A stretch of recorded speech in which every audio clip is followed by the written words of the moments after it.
time. How the fuck?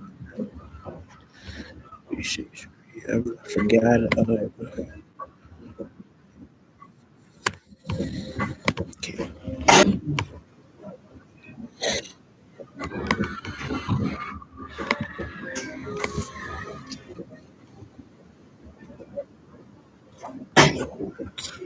Yes. So yeah.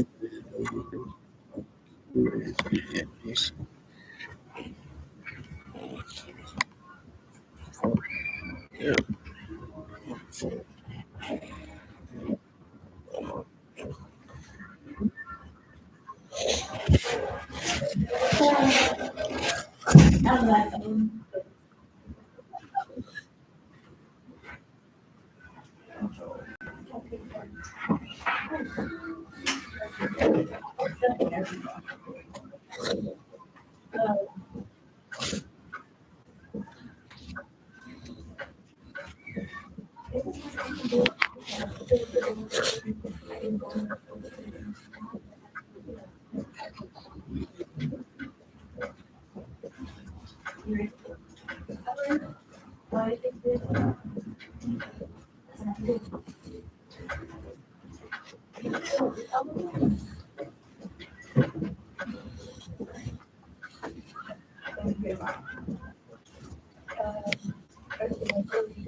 Uh,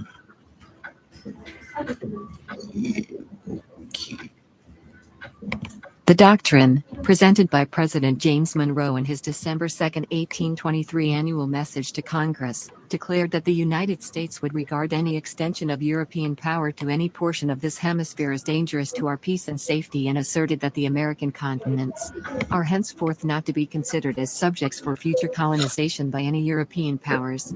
In a breathtaking about-face, the proclamation reversed George Washington's policy of American non-involvement and self-restraint in dealings with foreign nations. Instead, it warned them to restrain themselves in their dealings with the U.S. protected Western Hemisphere. The Monroe Doctrine illustrated two truths about our, and every other nation's, foreign policy. It started by setting forth principles that were meant to be immutable, and over time, it showed how they can be changed in response to changing circumstances, such critical facts as its political stability, the growth of the economy, and its military readiness. I.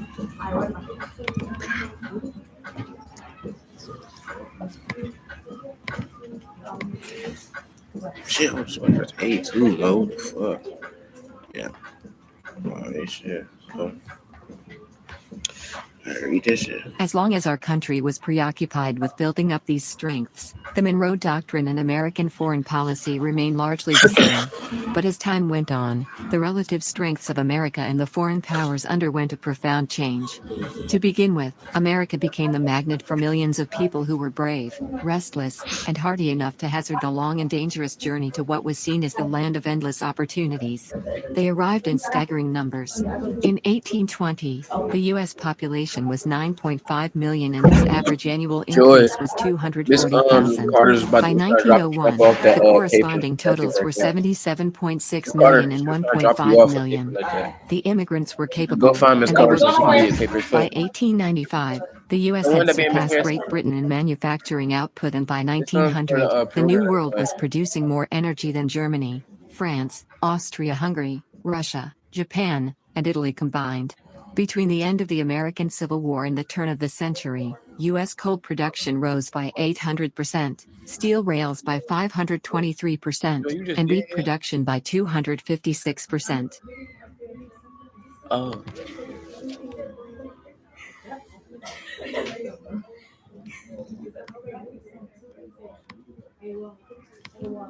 They bapping, bro. What the fuck? No nation has ever experienced such an increase in its power without seeking to translate it into global influence, wrote former Secretary of State Henry Kissinger in Diplomacy, His History of the U.S. Foreign Policy. And successive U.S. administrations were no exceptions. They began stretching the meaning of the Monroe Doctrine until it covered practically any action they wanted to take in the hemisphere. For example, President James K. Polk tried to justify the 1845 annexation of Texas by arguing that as an independent state it might become an ally or dependency of some foreign nation, and thus endanger American security. In 1861, State Secretary William H. Seward proposed to invade Cuba on similarly specious grounds. He warned that if the South should secede from the Union, some European power might exploit the Union's weakness to take over the island. President Lincoln turned down the idea. By the end of the century, the meaning of the Monroe Doctrine had been expanded to justify U.S. hegemony. Throughout the hemisphere, and America was ready to flex its muscles still farther. As Secretary Kissinger pointed out, no one articulated this attitude more effectively than Theodore Roosevelt, the president who insisted that it was America's duty to make its influence felt globally.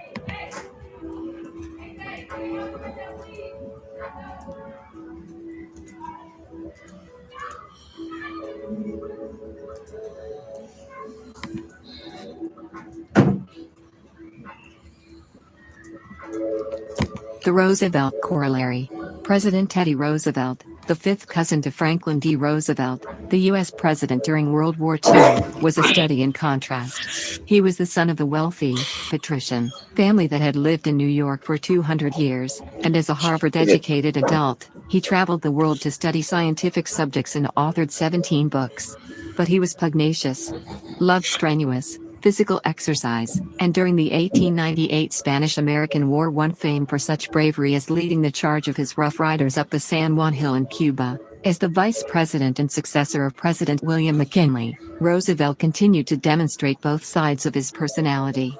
He negotiated a treaty that ended the Russo-Japanese War in 1905, and became the first American to win the Nobel Peace Prize. But already years earlier, he was America's foremost advocate of an aggressive foreign policy that broke the limits of the Monroe Doctrine. For example, in 1893, Roosevelt, then a civil service commissioner, demanded the annexation of the Hawaiian Islands after their American residents had brazenly overthrown Queen Liliuokalani. 2 years later, he called for a war with Britain because of its dispute with Venezuela over the boundary of the British Guiana.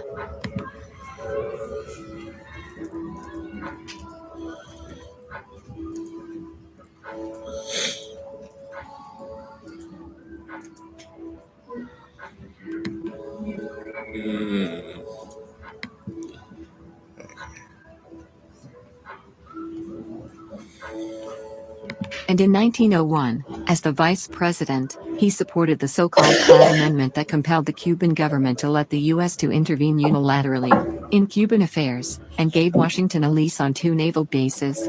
Sworn in as the president following the 1901 assassination of McKinley, Roosevelt announced that he wished to see the United States the dominant power on the shores of the Pacific Ocean, started a major naval buildup, and urged the construction of a Central American canal that would enable the ships to quickly reach the Pacific.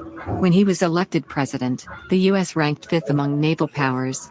By 1917, it had 20 battleships and was second only to Great Britain. Roosevelt's recent biographer, Nathan Miller, argued in his Theodore Roosevelt, A Life, that the president had distorted the Monroe Doctrine because he believed that America had the moral obligation to overawe international bullies, maintain order, and uplift backward peoples. But whatever his intentions, Roosevelt's major legacy was an addition to the Monroe Doctrine that, rather than protecting the hemisphere, put the fear of Uncle Sam into South American debtors. What prompted the measure was chaos in the Dominican Republic after it defaulted on its foreign debts, and Italy threatened to interfere in support of the creditors. The president first declared that if any South American country misbehaves toward any European country, let the European country spank it, and said he wanted to do nothing but what a policeman has to do in Santo Domingo. But on second thought, he instructed on May 20, 1904 his Secretary of War to read at a ceremonial dinner an open letter that spelled out the so-called Roosevelt corollary to the Monroe Doctrine. It said in part that if a nation shows that it knows how to act with decency, if it keeps order and pays its obligations, then it need fear no interference from the United States. But, Roosevelt added with his customary bluntness, brutal wrongdoing, or an impotence, which results in a general loosening of the ties of civilized society, may finally require intervention by some civilized nation, and in the Western Hemisphere, the United States cannot ignore this duty.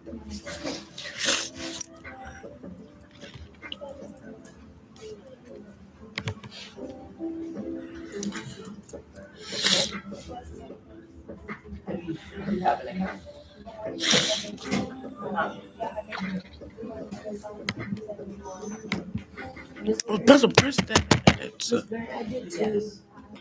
I done sold myself, man. What the fuck? I was about to press that shit, bro. After an Italian cruiser appeared off the coast of the Dominican Republic, Roosevelt saw to it that the debts were collected by an American. Two of Roosevelt's successors tried to rid the Monroe Doctrine of the sting of his big stick policy. One of them was Woodrow Wilson, who in January 1917 announced his plan for the League of Nations by proposing that the nations should adopt the doctrine of President Monroe, that no nation should extend its polity over other nation or people, that all nations henceforth avoid entangling alliances which would draw them into competitions for power. His proposal was accepted by 58 foreign countries but rejected by the majority of U.S. senators, some of whom saw it as an example of the entangling alliances abhorred by George Washington. The other president was Franklin D. Roosevelt, who renounced the embarrassing Platt Amendment. In the 1890s, the United States, once again by unilateral action, extended the doctrine to include the right to decide how a dispute between Venezuela and Great Britain over the boundaries of British Guiana should be settled. Secretary of State Richard Olney told the British, "Today the United States is practically sovereign on this continent, and its fiat is law upon the subjects to which it confines its interposition. Its infinite resources combined with its isolated position render it master of the situation and practically invulnerable as against any or all other powers." The British, troubled by the rise of Germany and Japan, could only acquiesce in American pretensions.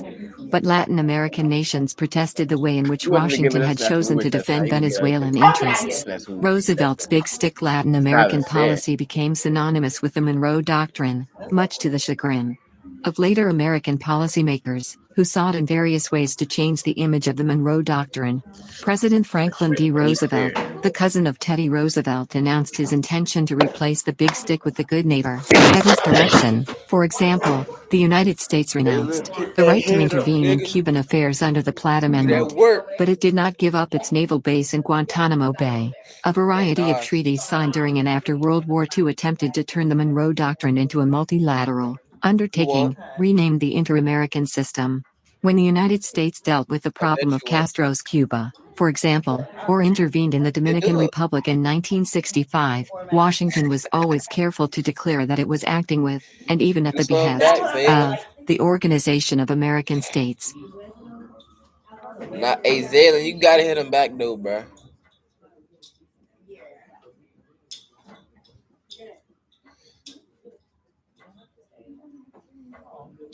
As soon as they get in the house, he gonna smack to sleep. But that's why I said I know you give me some good. Miss First day in here. Yes.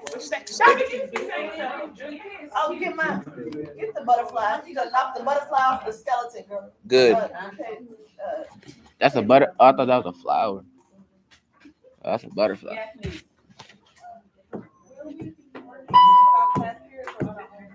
Attention staff and students. The no movement has been lifted. Students, please remain in your classes until your zone that is no called for movement shit. dismissal. Thank you.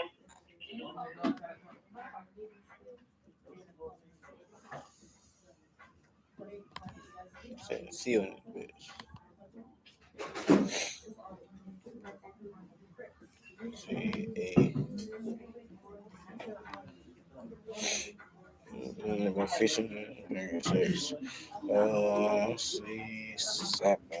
Kill. Part B, which detail from the text best supports the answer to Part A. A.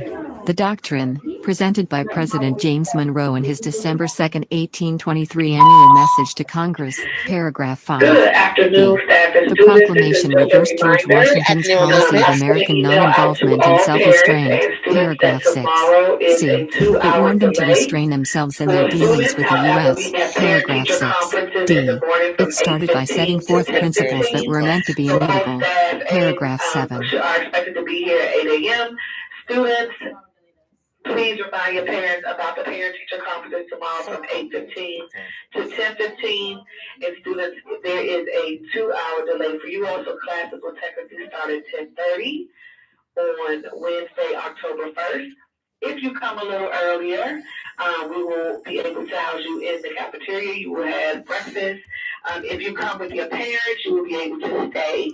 But it is a 2-hour delay tomorrow with parent-teacher conferences starting at 8:15 to 10:15. I hope to see all of your parents and guardians here tomorrow to meet with your teachers.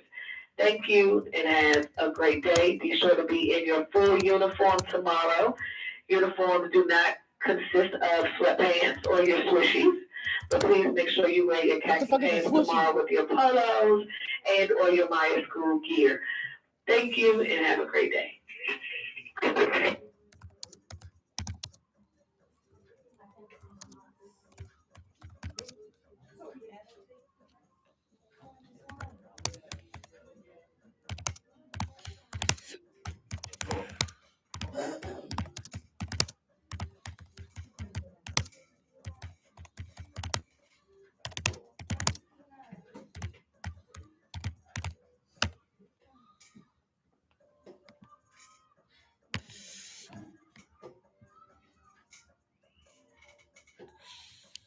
Miss Burton, finish one of the assignments.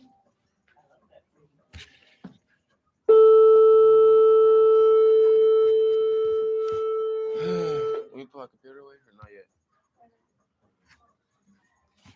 We put my computer away or not yet?